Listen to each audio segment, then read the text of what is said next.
Marhaban ya Ramadan. Marhaban ya Ramadan. Marhaban ya Ramadan. Pimpinan Majlis Permusyawaratan Ulama Aceh beserta seluruh Sekretariat Majlis Permusyawaratan Ulama Aceh mengucapkan selamat menyambut bulan suci Ramadan kepada seluruh umat Islam, khususnya yang berada di Aceh.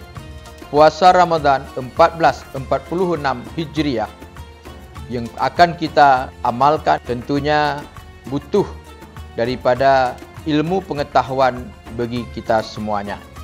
Sebelumnya kami mengajak kepada seluruh kaum muslimin dan kaum muslimat, mari sama-sama kita meningkatkan kualitas kita di dalam melaksanakan ibadah puasa supaya ibadah puasa kita meningkat di masa yang sekarang ini dan juga yang akan datang.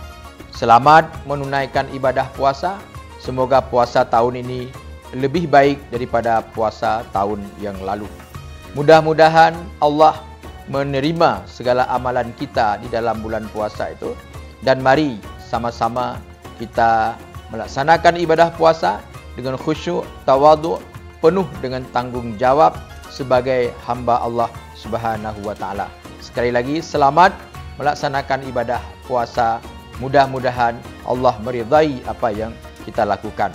Demikian harapan kami, mudah-mudahan Allah Subhanahu wa taala meridai apa yang kita lakukan dan ibadah puasa kita diterima oleh Allah Subhanahu wa taala.